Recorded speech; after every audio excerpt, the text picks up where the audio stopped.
war es ja von Anfang an so, dass auch aufgrund der Tatsache, dass im Haus so viele Parteien eigentlich beteiligt sind. Ja. Auf Deutsch sagt man ja, viele Köche verderben den Brei. Ja.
تعریف رو بگو چی شده؟ بگو الان چی شده؟ تو چرا پریشونی؟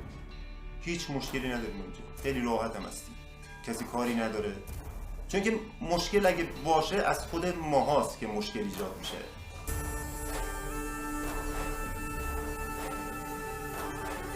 مثلا محافظت شد. محافظت اینجا میشم. یک دفعه سر من طوری شد، ویدوش هم از پیشم. اینطوری شد. اینطوری شد. ویدوش هم از پیش ما یک دفعه دیگرم شد سر من.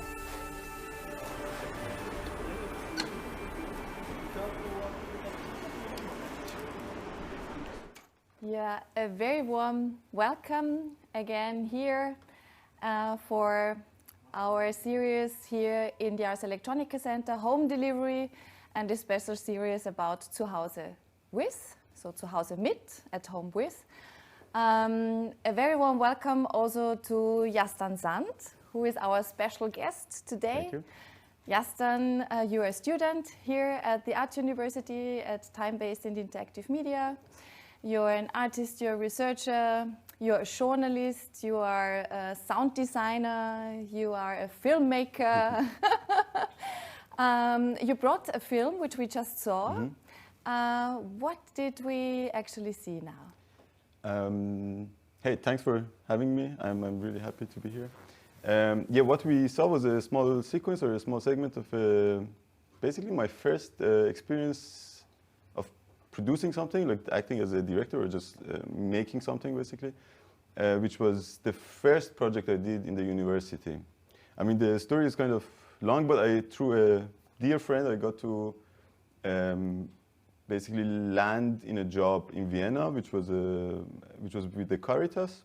So it was a social work back in 2016, where this, so to speak, crisis, the migration crisis, was still hot. So, and there were a lot of new people still arriving actually in Europe, especially in Vienna, and they. Like just before we started this project, which we can get deeper into, they had this huge complex, residential complex in Vienna, in the 3rd district, I guess, called Haus Erdberg, so in the Erdbergstraße. They started this, they utilized it as a Heim. I don't know what's the English word. Yes, a shelter home? Maybe, yeah, or like a for a refugee house basically. And it was huge. It was a really significant. It was really special, I would say. It was a huge house. Basically, 1,000 refugees were living there temporarily. It was a really big complex with 5 stories, and the combination of all these parties in this house was really crazy. It was initially it was a training house, or like a military basically house for the border police of Austria, And as far as I understood, after the Schengen and also after the dissolvement of this unit in Austria, so it was empty for a couple of years. And there was a police training, like a shooting range in the building. So there were like police officers like going and coming all the time. There was a court in the same house, and there was a school. So it was a Sportgymnasium. And basically all of these guys had the same door to enter. It was like a layer cake, which, I mean, the dynamic was really, strange and amazing at the same time. It would be nice maybe to go a little bit back. I mean, you were born in Iran. You are from Tehran. Yes. Yeah. And you grew up there. You went to the school there. You went to high school. How did it actually come that you felt that you want to do something artistic, creative? How was the time when you were a child in Tehran? How can we imagine childhood in Tehran at the time when you actually grew up? I mean, I would say I was lucky to be there, at least in this basically middle class kind of family. So we kind of valued culture like around me. Also, I had some cousins who were musicians, so I was really looking forward actually to them, or like looking up to them basically to see how they are dealing. But as a kid, I mean, in the school time, it's kind of really like you are in this teenage kind of confusion. I mean, same for me. But I got interested in music because I was kind of surrounded with a lot of musicians. So like that was my first encounter with arts, so to speak. So I got interested in this. I mean, I started to also play a bit of instruments. But when I finished the school, I mean, in Iran we have a rather different system. So there is this entrance exam which is happening nationwide, basically. And after the exam, depending on how good your scores were, you have the chance to choose what you want to study. I studied mathematics and physics in the high school. So I really didn't have many options to. I mean, I could have gone for all the engineer kind of courses, but I wanted to do I wanted to go a bit more passionate and not so strict as engineer studies, basically, or like technical studies. So I decided to go for architecture. But when we met and when you told me that you actually decided to go for architecture, you did then actually something else, right? Yeah, that's how I do. Yes, I started. This is how life goes, right? Yes, that's true. And I kind of give up to life. Many times I just like, never give up to life. Yazdan. Yeah, actually you can see it from different perspectives, I think. But yes, I started architecture, and I was actually really, by 18 actually, I started to work in a company in architecture, like a consulting engineering. Which they were doing, they were making buildings basically. There was not much of creativity in it, I would say. I mean, at least for me, because I was not designing, I was just like basically copying. And you worked with architects, yes, right? So like constantly. The company you worked with, it was a cladding, it was about like working or exterior, yes. Selling actually claddings, which was made out of stone. So cladding like Verschalungen in German. Also Steinverschalungen für Häuser, so claddings for buildings. So the architects were at least your clients. Yes. And then you got the offer to Oman. So one of the most youngest entrepreneurs, actually in Oman, I imagine. Yes, could be. It started with a fair. So it was a building material fair in Oman, which is kind of a hub because of all the construction also in the surrounding countries like Bahrain, Emirates and stuff. There was a big fair, and I was commissioned, or that was my mission, to go there and participate in this fair. And we went there, and it went better than we expected. So we already had some clients, and they asked me if I can go there and start our office. I was there for a year. I mean, it was an amazing time. It was the first time I was basically living alone, living abroad. It was a nice experience, yeah. And we have to imagine that you were around 20 Yes, or I was 22, yes. something like this. Yes. I mean, you were asked from your bosses of this cladding company to go to Oman to start this startup actually in Oman. But then you came back to Tehran, and what happened then? I was looking for new things that I'm interested in. That's when I decided to do an internship in a audio studio, which was, they were working a lot with also musicians, but also in the film industry. I did an internship there, and I got to know the basics of sound design, mixing, and so on. Mm-hmm. So after being like a young entrepreneur, you went back to Tehran, and then you started your career as a sound designer. Yes. And you also brought us a short video about this. Maybe we can have a look into it. Yeah. We can sneak into it a little bit.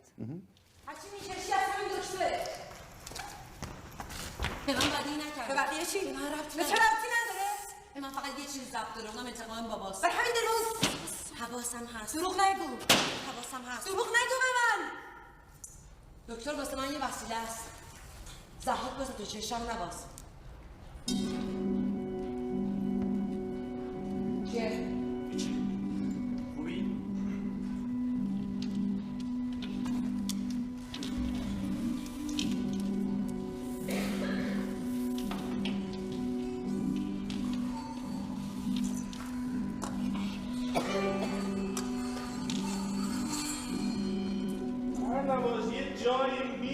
چرا نمیای بخارونیش برام؟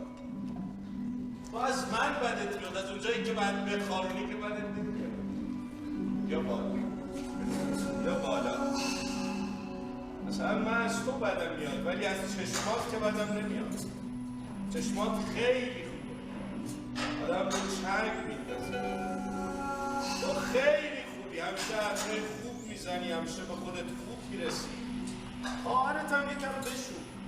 حالا چرا انقدر همیشه بو میده من 3 روز بعد تحویه رو بذارم این دور تو تا گوش بده؟ ها؟ ولی تو خوبی، خیلی خوبی. با تو آدم حالش خوب میشه. با تو آدم حالش خیلی خوب میشه.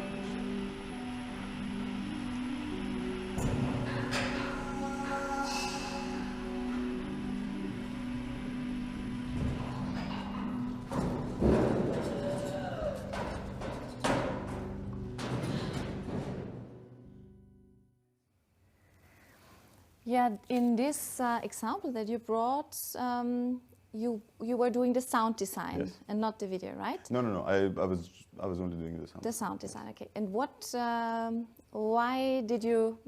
was it important to show it to us also here? I mean, first of all, it is a really famous Iranian myth. The story was in the interpretation of the folklore myth of Iran. It's like the masterpiece of Iranian literature. The book was written 1,000 years ago or something like this, or like 800 years ago. And there it was, I think there it was okay to talk openly about what is happening. But now, like for example, the scene that we saw, it was basically it was a really intimate making love or sex scene, basically. But as it is really not possible to show it like openly, you have to get creative. I mean, basically, it was kind of, I mean, their dialogues are kind of also revealing like what is really happening. But so here, for example, the music or the sound design was supposed to implement this idea that it is an intimate moment. I mean, there is some like sound or like moaning in the background. There is this romantic or like even erotic sound. So, I mean, I just brought this like as an example that in this sense, these limitations kind of pushes you towards creativity in such context. Mm-hmm. Yes. Absolutely. Mm-hmm. And you told me also that with this production especially, you started also flirting with what's happening with being a cameraman, let's say. Yes, I mean, not specifically with this project, but I also did some short films. Mm-hmm. And I was like, I had this boom and all these cables attached to me as a sound guy because I was recording the set. Mm-hmm. But I was always looking at the camera guy. Like I was basically behind him the whole time, so because we were like moving a lot, I was like really looking like, what are you doing? This looks more interesting. I want to do this maybe, and that's why I thought, hey, I want to give it a shot, or at least I wanna try doing the camera. Yes. Cool. But I think it then happened that you came to Austria, at least that you started. But how? I mean, being in Tehran, working in Oman before, and then actually being a sound designer, and then maybe a cameraman. How does it start that you actually ended up in Linz? Mm-hmm. That's a good question. I mean, I also ask it myself, but but you know it. Yeah, now I know it. Yes. Yeah, like I told you earlier, I started to learn German, so that was kind of I kind of limited my options to, okay, I'm gonna go to a German-speaking country, because of a lot of reasons. I mean, also back then it was really much more realistic to get an admission and a visa and everything because of these procedures to go to Germany or Austria, because it's and also financially, because I mean I could have maybe gone to UK, but you have to pay, I don't know, like £15,000 per year or something, which was definitely not possible. Yeah, I started to research a bit about the universities, the possibilities, the academic basically offers and chances in Germany and Austria. I also applied for some other universities. Yeah, but through a friend who was studying here already, she kind of suggested, hey, why don't you check out this department? I heard that it is really nice and people are really enjoying it. Then I looked it up and it was. I mean, in the beginning, from the description, it was exactly what I was looking for. And honestly, also after I came and I studied, it is still, like, it is really interdisciplinary in between the areas that I really enjoyed. So I'm really happy. You are studying, maybe we are telling it our audience again. So you are studying at the Art University in Linz, yes. time-based and interactive media with Gerhard Funk and Joachim Smetschka. Yes. And but you told me also, and I think we should also tell this our audience and the people who are actually watching us. There was a small anecdote that happened actually still in Tehran. So before you actually came, so you were already thinking to leave, but then there was this really strange coincidence. What was it? Let me tell it again. I mean, I heard about the idea of, or like the existence of Linz. I was aware of it because I was researching about the university and how it is going. But honestly, till then, maybe also I encountered the name of Ars Electronica once, that there is this cool museum in Austria, but maybe I was really not sure. Museum in Austria. Yes. No, honestly, I mean, that's how much, as much as people know, actually. And yeah, I was once, like, really casually, I was visiting an exhibition in Tehran, one of my rather favorite places. And then there was this, the exhibition I visited, I went out for a coffee to the yard, and there was the building just next to it. I saw some, like, which was a conference room or like a presentation room. I saw some people standing in front of the door, and I said, hey, like, why are you in a line? And they said, yeah, there is a guy from Austria who is having a presentation here. We just want to see him. And I was like, okay, Austria, yeah, interesting. I mean, I want to go to Austria. Like, let's have a look. I waited, I went in, and that's the twist. It was Gerfried Stocker, yeah, who was having a presentation, or who was having a lecture about Ars Electronica, how about the history of Ars Electronica, how it is doing the vision, the envision of the Ars Electronica. Yeah, that was my first encounter. I was honestly amazed by the whole institution and the vision of the institution. Then I was even more motivated. Because of the lecture from Gerfried? Yes, because I saw that, wow, this is... This cannot be such a coincidence. Yes. I mean, this is something that is of a bigger plan, maybe, that you have to go to Linz. Yes. That's where I give up to life, basically. I mean, it was just to mention. I mean, this was at Mosen Gallery, Yes. and this is also was part of the Ars Electronica export activities because we were trying to, of course, get also in contact with Iranian artists, especially also media artists, and we have this very close collaboration with the Ministry of External Affairs, International Affairs, and this is why it was very important for us actually that. To build up the connection, and this is why also Gerfried was going there. So it was really transported. The idea was transported by the directors actually. So it was very nice that you got to know Gerfried there. Yes. And so he was so convincing in his talk that you came then to Linz actually finally. Yes, I mean he really motivated me more. I mean, knowing the whole thing. I mean, I remember one thing back then. It was that I got to know for the first time that Linz was the cultural capital of Europe, and I was like, wow, this is a good reason. I mean, if it was really the cultural capital, then it means that there is a lot to explore. And now I think I would like to go back to also the entry sequence that you actually showed us because you came to Linz, you started at the Art University with time-based and interactive media, and the first work that, your first film or your first work that you actually did within the class was this documentary about these asylum seekers' place in Erdberg in Wien. yes, It was the first time that you went into a documentary. yes.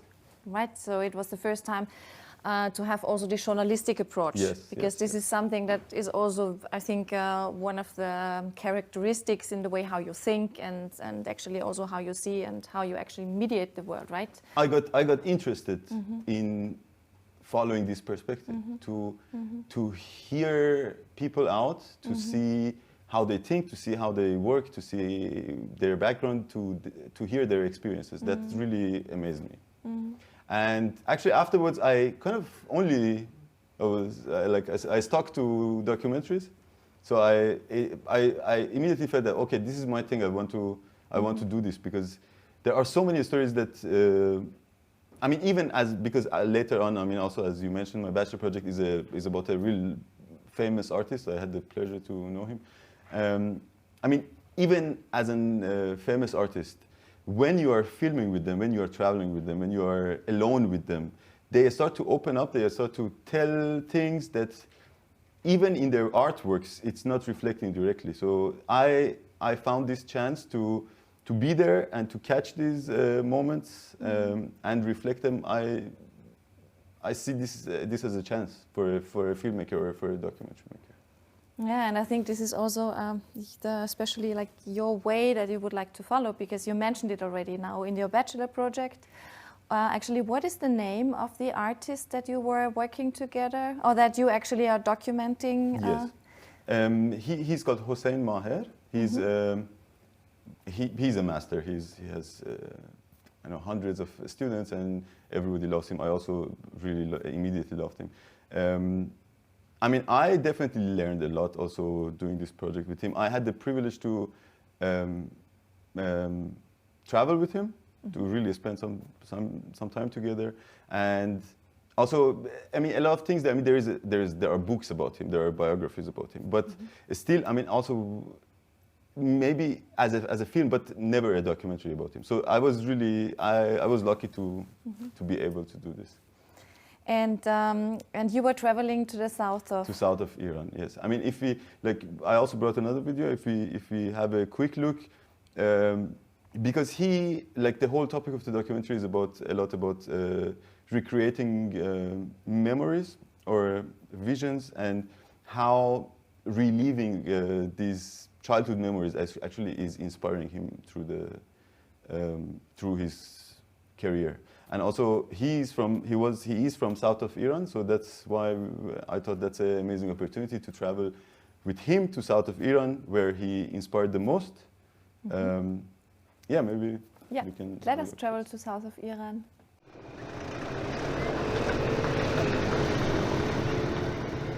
توی خانواده ما صحبت زیاد بود از جایی که من متولد شده بودم و مثلا دوره کودکیم بود. این یه حافظه‌ای برای من ایجاد کرده بود و هر جایی که با این برمیخوردم برای من یه تخیلی رو ایجاد می‌کرد.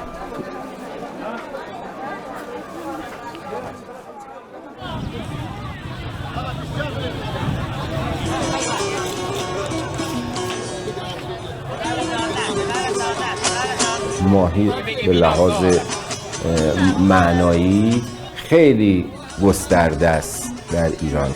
این ماهی‌ها در حقیقت یه جورایی خود من بودن. ببینید انگار پوست من کنده بودن. دردناک بود و نمیدونستم چی کار باید بکنم. میتونم بگم که من نکشیدمشون، اینا کشیده شدن به وسیله من. شاید این تعریف درست تری باشه.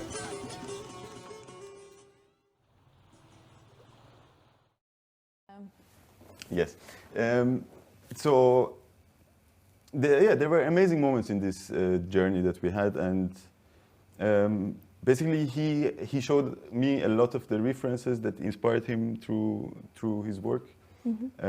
We visited amazing locations. We visited also a lot of spots that he used to go there as a 20-year-old or even younger, just sitting among the people and drawing or making sketches and things like this. The interesting thing, because it kind of woke something also in me, or like triggered something in me about this identity crisis, or like this attachment to your cultural background, or even to your dialect and things like this. So it was an amazing experience, because I think they moved out of this area, or like they moved to Tehran when he was 3 or 4 or something like this. But it kind of followed him, and that's when he thought he has to go back to it. Otherwise,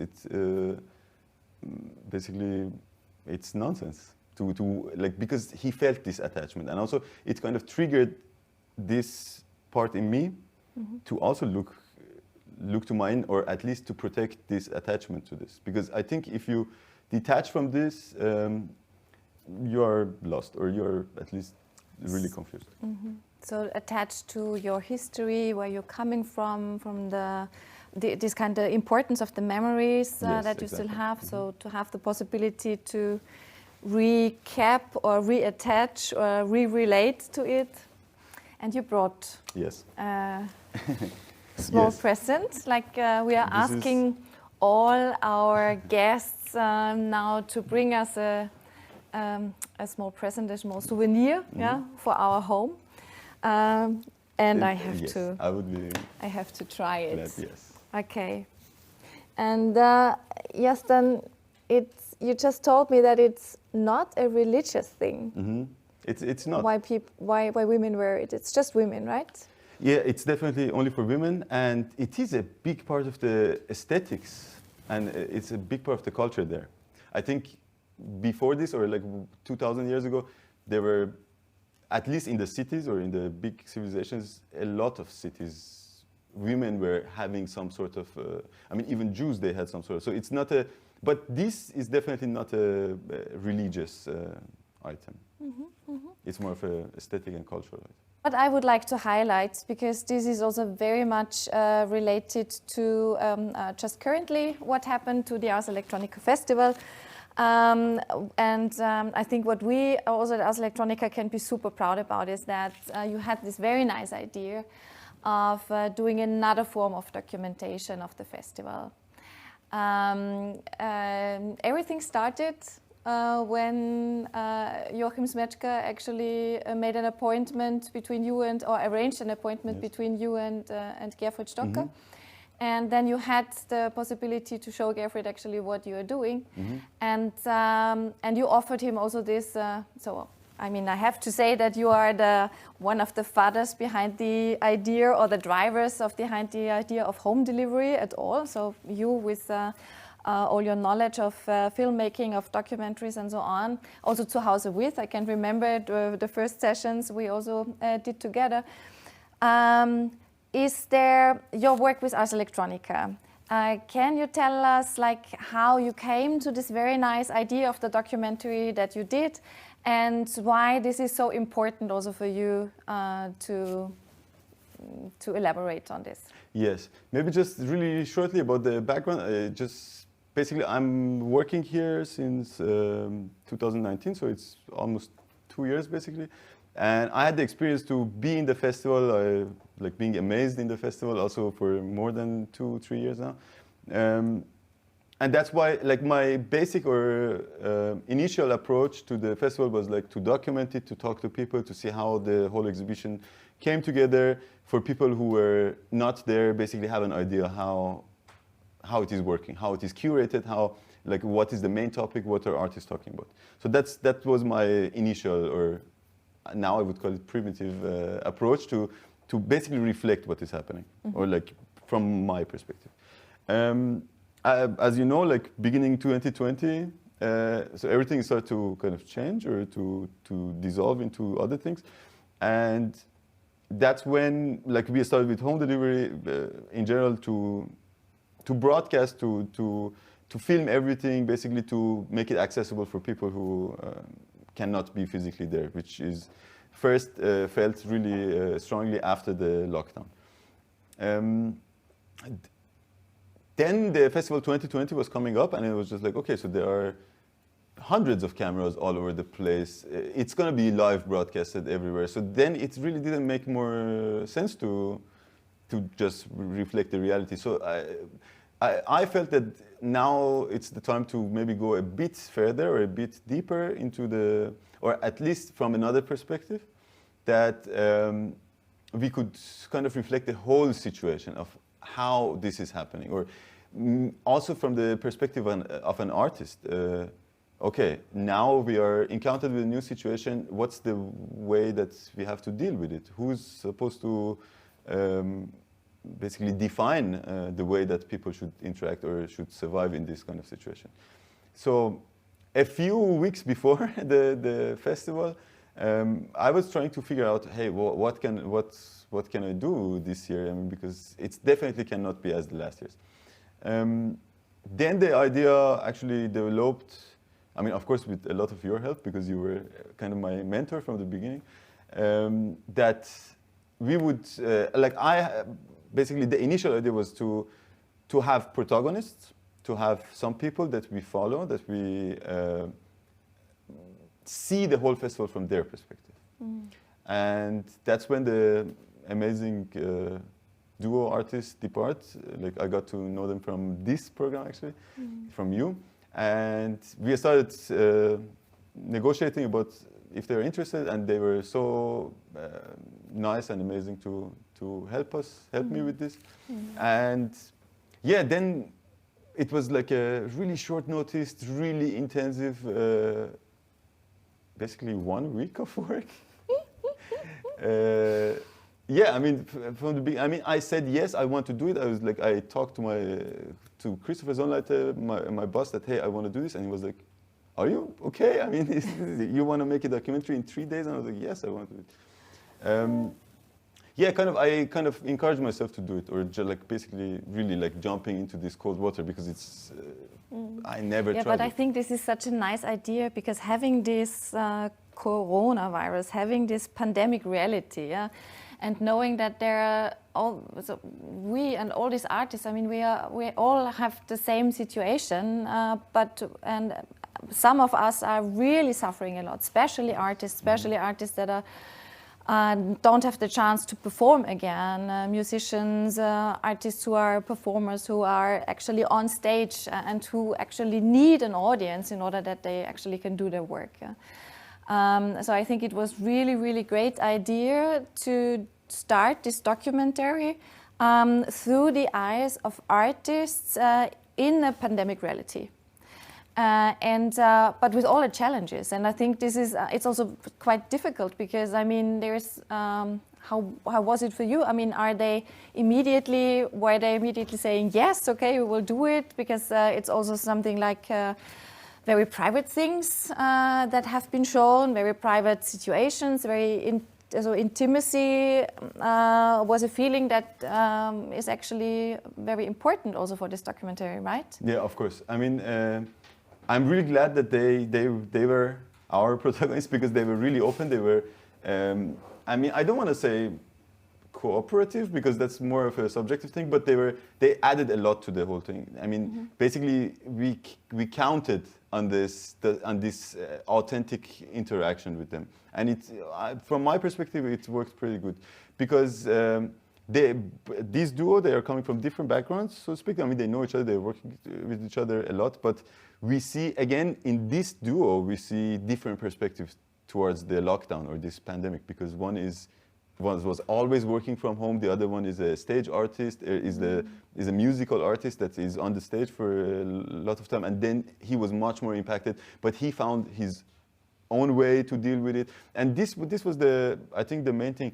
I think a good point worth mentioning is that as we see now, again, we are in the second lockdown, so to speak, this might occur even more. So I think what I tried to reflect was that, okay, this is not a one-time thing that we just survive it and then everything goes back to normal, but it needs some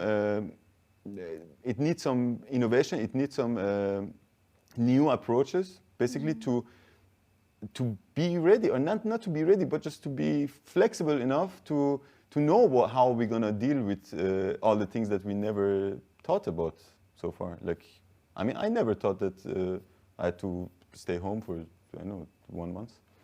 So this is something that I think this was the main point. And as we see it now again, this is an ongoing thing. I mean, hopefully it's going to finish as soon as possible. But so I think we should see it. We should see the bigger picture. And I mean, this basic idea, and we will see it in the documentary afterwards. But this basic idea, seeing the Ars Electronica Festival, Ars Electronica Festival 2020, which was a festival that was highlighting different places in the world, and the world was celebrating Ars Electronica Festival with us together.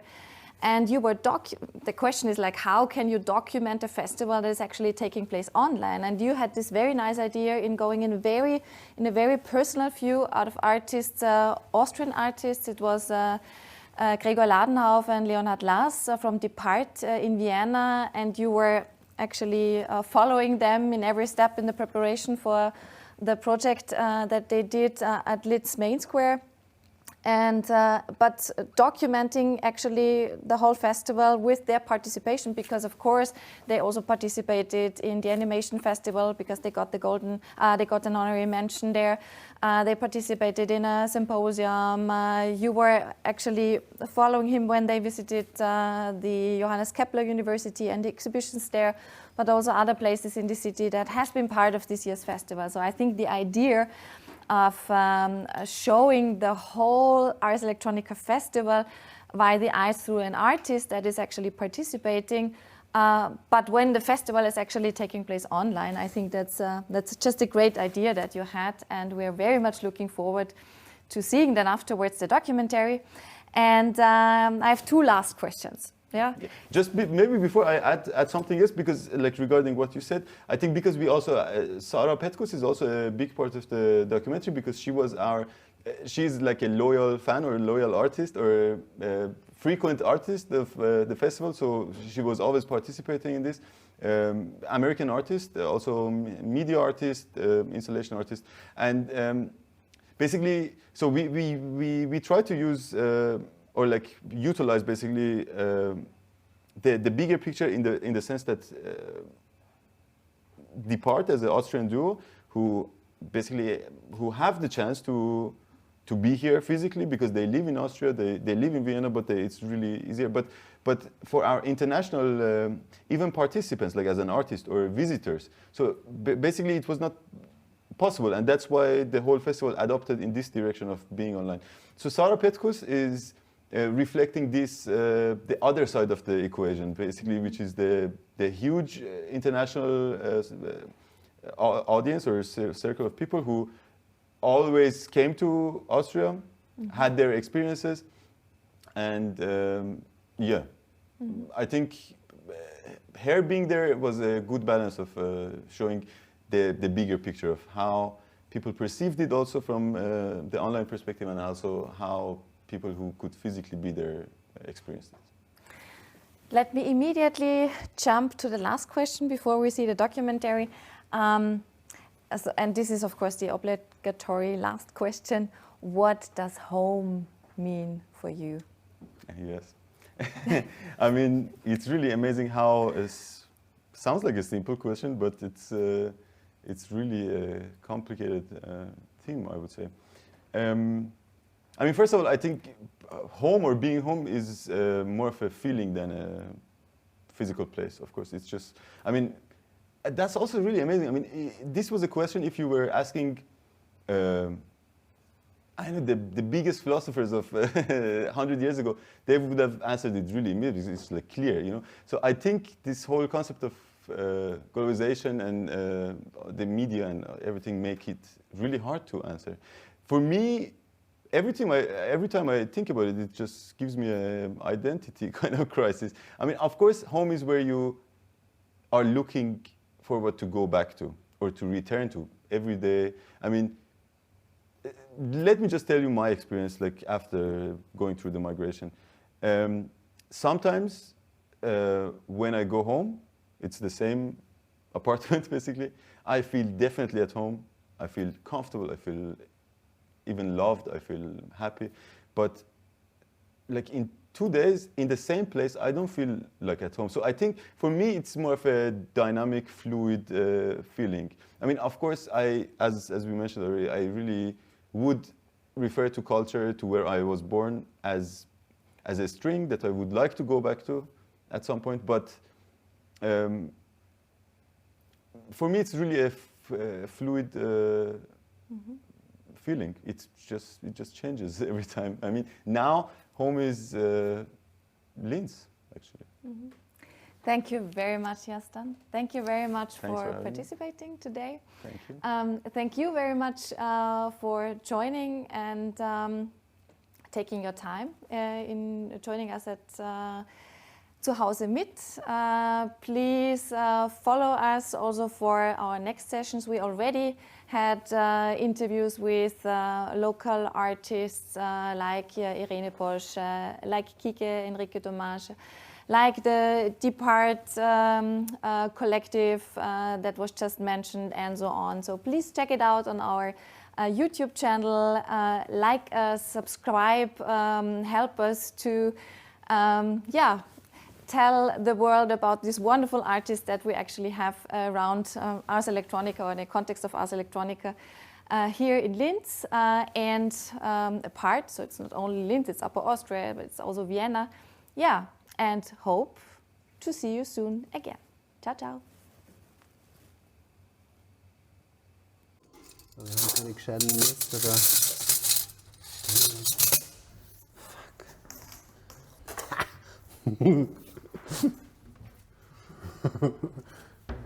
Machen wir das, ohne dass wir irgendwas kaputt machen. Am Teller ist eigentlich super.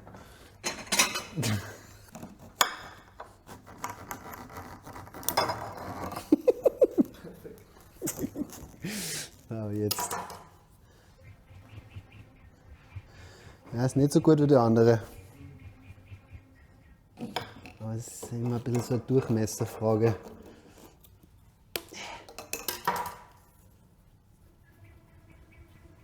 Na. Scheiße.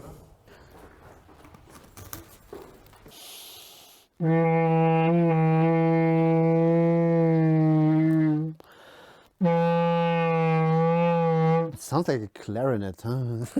It's weird.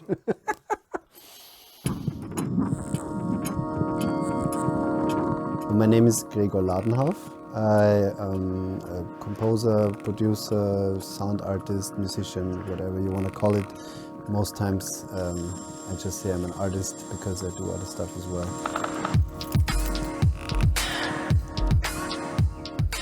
My name is Leonhard Lass. I'm an artist and user experience designer, and nowadays I spend most of my professional life also with kind of a split personality. My commercial work is dealing with very sophisticated interfaces and data visualizations, and my artistic life is very poetic and audiovisual and moves between disciplines. My relationship with sound, I mean, that's the thing that I mostly say because I think it's very romantic, is I was born at exactly 1800. That's what at least what my mother told me, is that when I came out of the birth canal, the bells were ringing. So, and I really have this affinity to bell-like sounds. So I guess maybe that was my initial moment.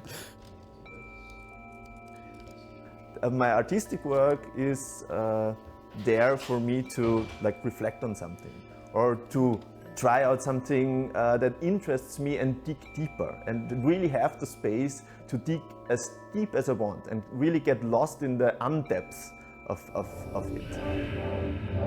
Into the beehive, we strive to dive and holler, the silent treatment.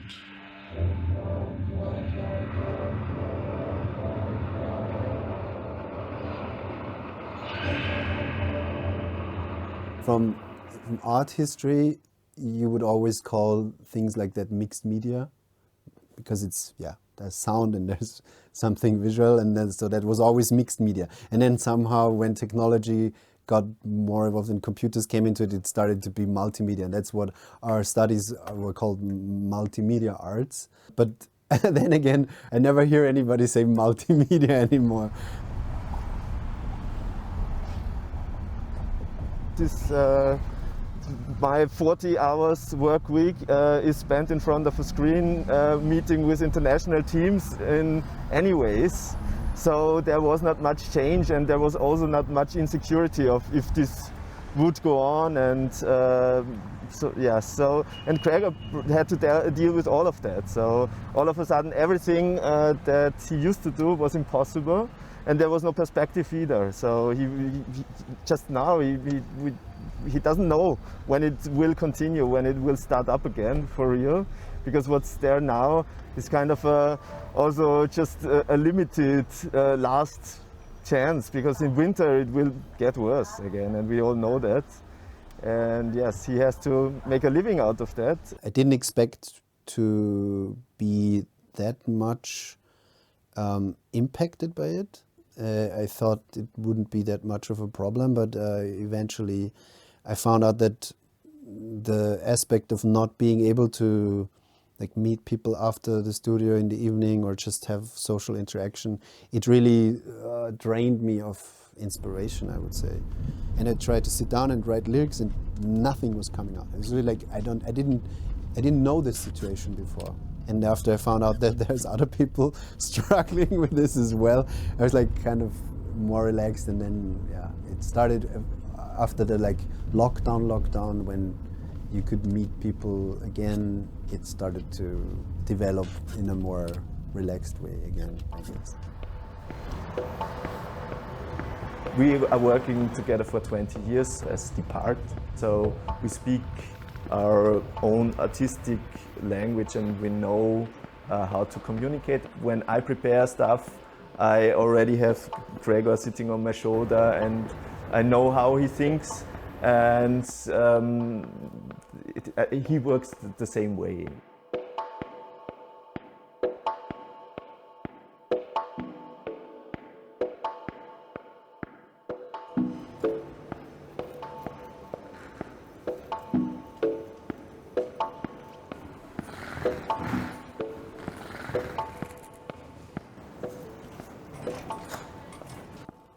A lot of the stuff that we do, I guess, is dealing with the duality of our lives. A lot of things that we have in our lives are dual, even though there is no duality. I think what we're trying to do a lot of times is take these polarity or duality of life and put it back together into one.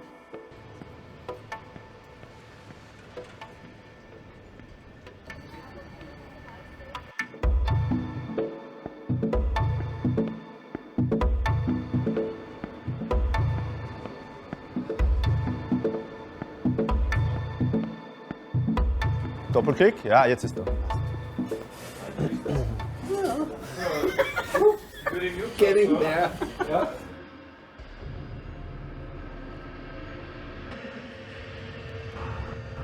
Maybe it's not even necessary to explain an artwork because I can talk about it, but what I want to is people to experience it.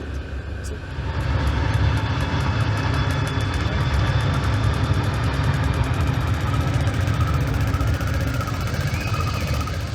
For this work, we are very interested in these vague objects, like a cloud, that do not have fixed boundaries, where you have the feeling that if you zoom in ever closer to the boundary, it gets lost. You cannot pinpoint it. On the other hand, there are these baroque structures that feel very heavy because they are always marble and too huge and so on. But they depict some objects that are extremely light, like clouds. So this complete tension between concepts that interests us a lot.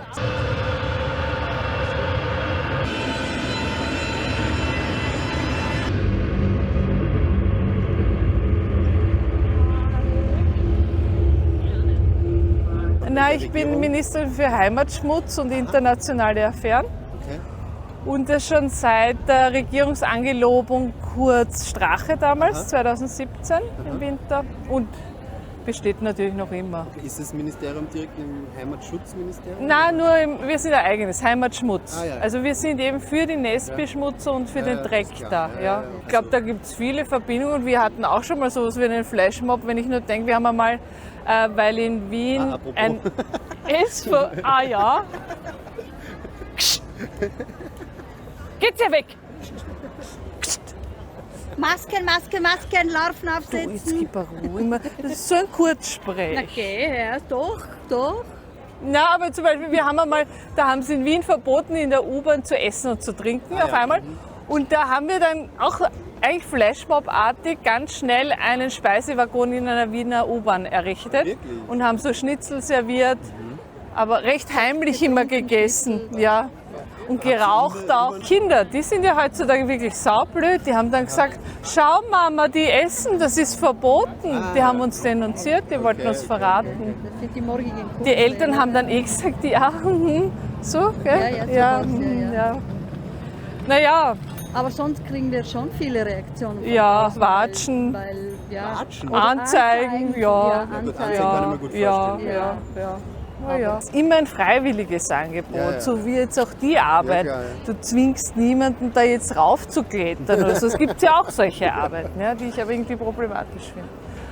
Aber ich glaube, Kunst im öffentlichen Raum kann im besten Fall irritieren und auch vielleicht einmal ganz für eine Millisekunde eine Sehgewohnheit verändern. Dann hat sie schon viel erreicht.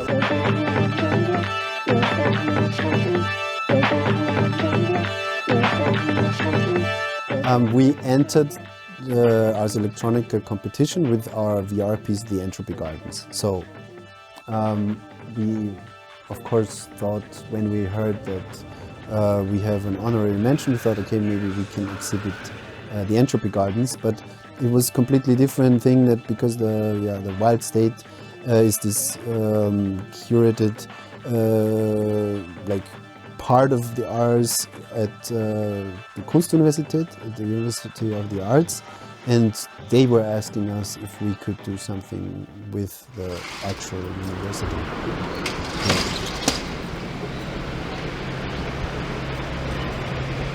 Also aufgrund der ganzen Situation mit Corona haben wir uns gedacht, ja, also es gibt so viele Unis oder auch wir haben es einfach bei unseren eigenen Studenten und Studierenden gesehen, es ist so schwierig irgendwie auf der einen Seite Arbeiten zu bekommen, die in der Zeit passiert sind, weil die Studierenden so unsicher sind. Also das, was ich gemacht habe, kann ich das überhaupt ausstellen und so. Und wie wir aber dann die Partneruniversitäten angeschrieben haben und gesagt haben, hey, schickt uns die besten Arbeiten, die im letzten Semester entstanden sind, dann die haben total super reagiert und haben dann gesagt irgendwie so, hey, wirklich, es gibt die Möglichkeit, dass die Studierenden was ausstellen können. Wir haben 2, 3 Arbeiten, wir stellen es euch vor, wir schicken es euch und ihr sucht euch was aus. Okay. Und genauso hat es funktioniert und es sind sogar Studierende gekommen. Like a connection between materiality and immateriality of the internet. Thanks. Thank you. Thank you. Which university are you from? Namba from Milan. It's a new Academy of Fine Arts. Ah, okay, Yeah. cool. Fails to fascinate viewers, especially because of its enigmatic and equally unknown use. Actually, without ever being certain, the artwork never fails to fascinate viewers, especially because of its enigmatic and equally unknown use.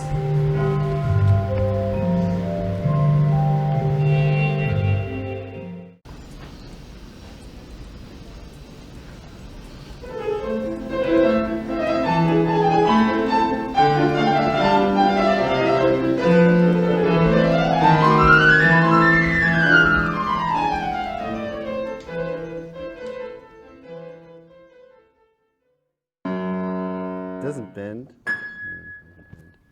Well. Warte mal kurz.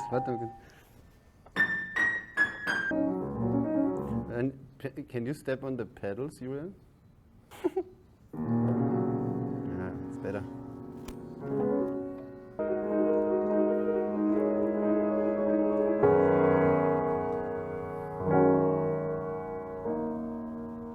Well, I don't need that if you have that. Also solche Sachen wie deine Installationen, die kann man nur in einem echten Museum sehen. Ja. Das ist ja genau das. Ja. Wenn du da Corona sagst, okay, und jetzt übertragen wir das in irgendeinen digitalen Weg, das funktioniert nicht. Ja. Und die Herausforderung in Wahrheit warten nur alle darauf, dass man wieder kommen kann. Schauen wir, ob es funktioniert.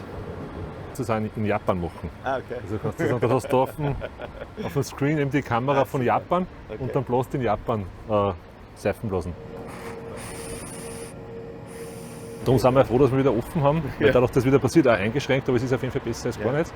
Und was uns interessant vorkommen ist, dass das Thema Maske, wo wir sich am Anfang dachten, das wird bei uns überhaupt nicht funktionieren. Wer geht denn freiwillig in ein Museum, wenn er Masken tragen muss? Das hat sich die letzten Wochen, Monate eigentlich so massiv geändert, dass das überhaupt kein Problem mehr ist. Und im Gegenteil, es ist so, dass die Leute sagen, hey, ich gehe natürlich mit der Maske hin, weil ich möchte sozusagen einerseits für mich Sicherheit, ich möchte aber auch insgesamt das sicher machen. Und das funktioniert eigentlich viel besser als erhofft. Sicher. Ich meine, jetzt weiß man ein bisschen mehr, die Leute können sich daran anpassen. Es gibt so quasi ein Risiko, das du einschätzen kannst. Ja. Und jetzt trauen sich die Leute, und das ist wichtig, dass du zumindest weißt, okay, in diesem Rahmen seid ihr halbwegs safe und dann. Und eben auch das Zeichen, dass du sagst, du musst die Kultur wieder aufmachen. Ja, nein, natürlich. Das ist du kannst nicht sagen, jetzt machen wir noch länger zu und jetzt lassen wir noch, jetzt warten wir noch bis im nächsten Frühjahr, vielleicht wird es dann besser und vielleicht wird es dann besser. Und da die Künstler die Chance geben, dass wieder präsent sind. Ja. So do you see this column over there? There's like this pillar? Yes. So this is the pest toilet. It's like one of the main sites in Linz, and we are going to have that as our main reference point. So there will be smoke and lights. And this is the actual piece that's starting here. And there are trees in our way, so I move back a bit. Can you pick up anything? Yes.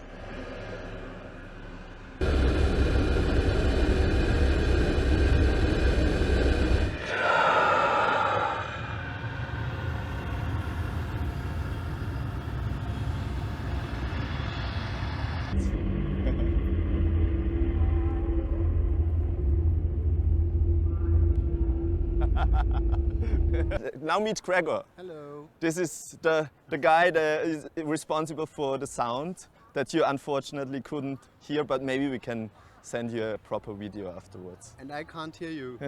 Yeah, and he can't hear you. Let's share. Hey there.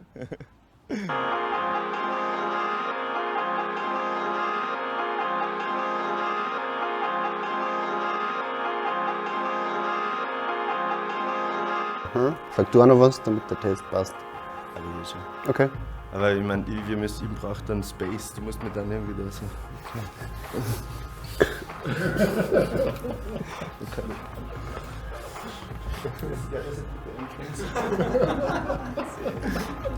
Yesterday, where someone pointed out to me that she felt that the situation on Hauptplatz with the play column and our projection on the Kunstuniversität is kind of overwhelming, and we use these overwhelming situations a lot in our work. And she compared it to the fact that Baroque aesthetics are also very overloaded and overcrowded and overwhelming a lot. We labeled it Baroque and Roll. So yeah, please come to the Hauptplatz at 8, 9 or 10. It's a performance lasts about 10 minutes and yeah, it's very site specific. So yeah, hope to see you there.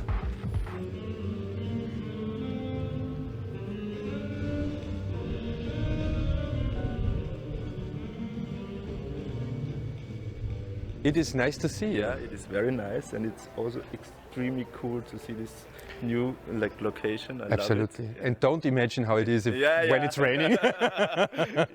Yeah, I mean, it's a pity. In the city, you do not feel the Ars spirit, you know. The international people are so missing. Yes, this is what I say every second sentence, and I mean it. Every cell of mine means it. I'm missing traveling and I'm missing the crowd. In Linz it is that the entire city becomes the festival. Exactly. So, and that it's not just us doing it, all the influences of the independence, of the other institutions, that are making the cake of a festival from my point of view, where you are losing control, and actually we don't want to have control. It's also about the shared situation. It's never been the case, like a pandemic, a global situation where everybody is kind of in the same boat. Yeah. We all have to rely on those new virtualization techniques, so we kind of can relate immediately, and we need to figure it out for ourselves, at least for the next half year probably. Absolutely. In the catacombs of this Kepler Hall, which is the epicenter of some exhibitions too, we have our world studio, this slingshot hub that gives you a temporary moment in the digital for your self-organization, and then it throws you on a journey.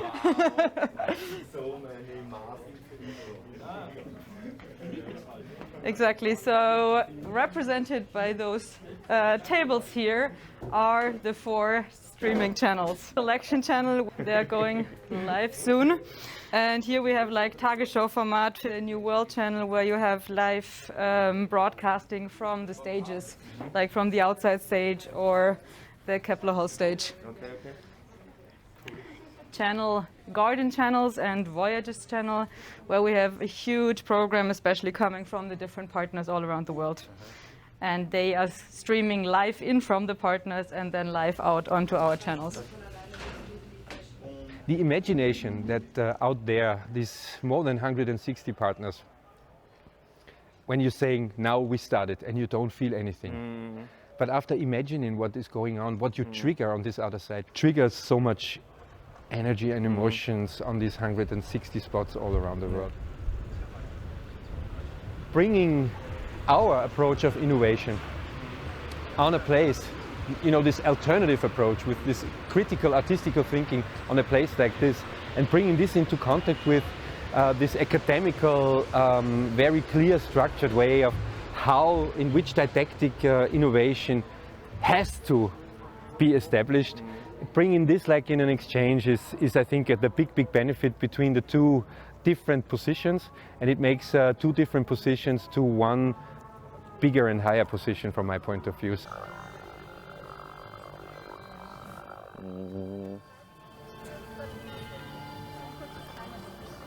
Gebaut. Was hast du gesagt?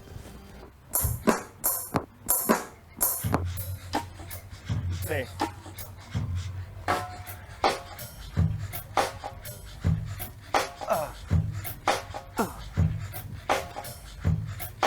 Ja, aber hat sie. Ja, der muss ja erst einmal reingucken. Und das Coole ist auch, oder? Also die Bewegungsgeräusche. Ja, das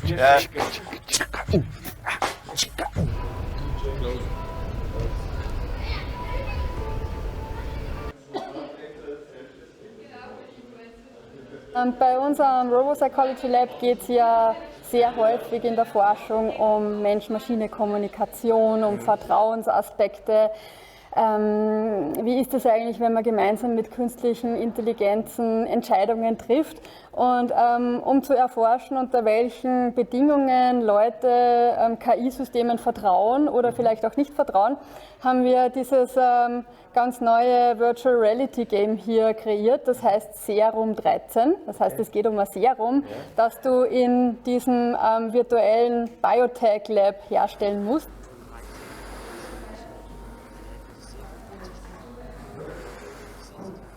Für uns auch für die Forschung Interessante ist, da gibt es einen Spielpartner, der sich immer wieder mal einschaltet. Das ist ein KI-Assistenzsystem namens X21, das mit dir reden wird und das dir immer mal wieder Entscheidungsempfehlungen geben wird, Tipps geben wird. Und deine Aufgabe ist es, dass du aus dem Bauch heraus entscheidest, willst du in der jeweiligen Situation diesem Algorithmus, dieser KI vertrauen oder willst du doch lieber selber entscheiden? Es ist natürlich für uns eine funktionale Forschungsumgebung. Ja, genau. In der wir verschiedene Faktoren variieren und manipulieren und dann schauen, wie sich diese verschiedenen Faktoren auf das Verhalten der Spielerinnen und Spieler auswirken. Uns geht es natürlich nicht darum, dass wir erforschen, wie können wir künstliche Intelligenzen gestalten, sodass wir denen immer oder möglichst viel vertrauen. Weil das wollen wir ja vielleicht gar nicht als Menschheit.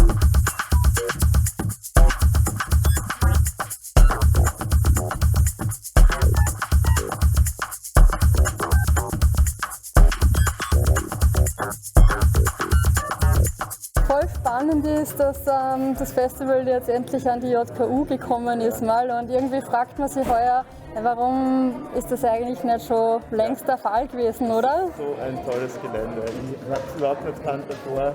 Ich war so überrascht, wie ich gestern hergekommen bin. Ja, das ist echt cool mit dem Park und so weiter. Und man spaziert echt so irgendwie so zwischen den Disziplinen und dann gibt es überall diese neuen Verbindungen.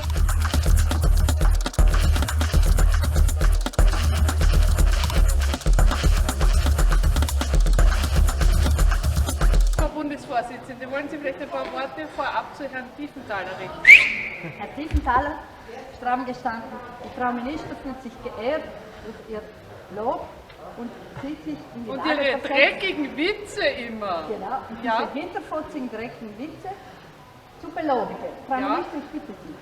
Es ehrt und freut mich sehr, Ihnen, Herr Tiefenthaler, die goldene Verdienstmedaille des Bundesministeriums für Heimatschmutz und internationale Affären zu verleihen. Wir können jetzt keine technische Einrichtung machen. Gell? Das ist ein hochoffizieller Akt. Applaus. Backstage.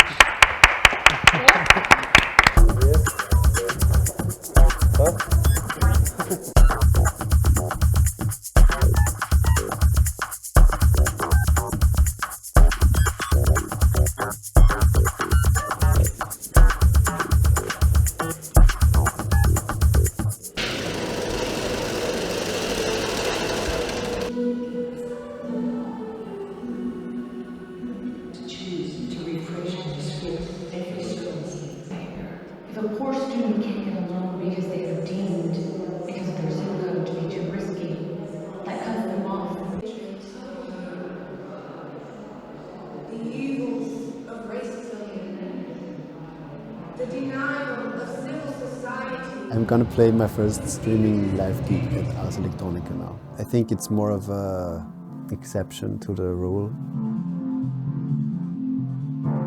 For me, a live situation is some energy exchange between the audience and whatever I do on stage, and this energy exchange is completely lost when doing a streaming thing.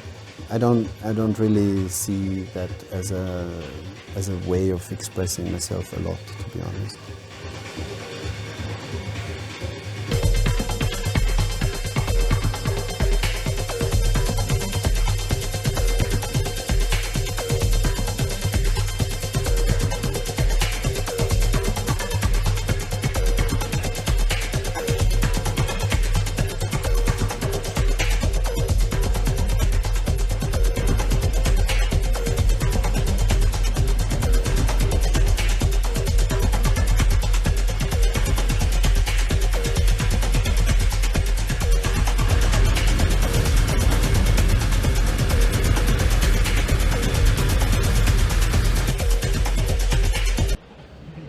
Oh, this one. This yes, guy right here? What is this?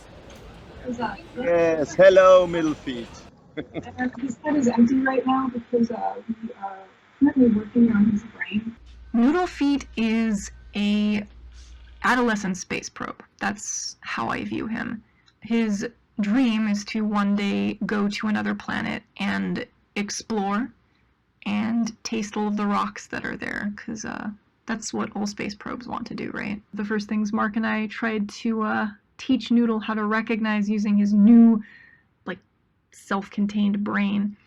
We wanted him to recognize a COVID, you know, like one of these, COVID shape, right? Once we get the software working, he'll be able to be irrationally paranoid about COVID just like his parents.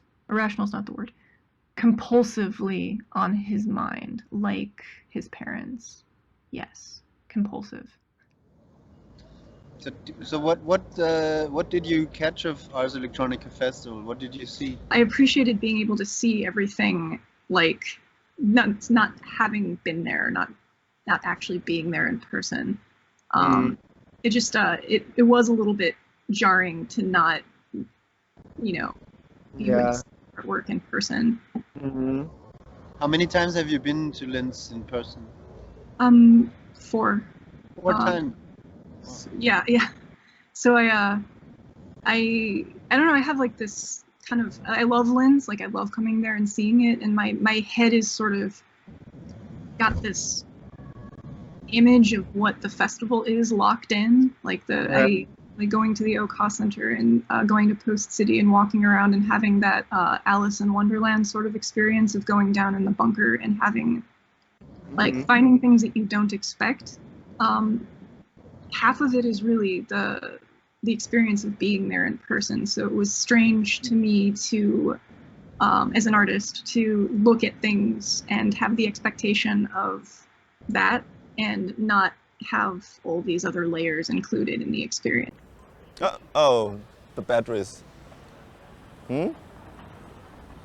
Call ended.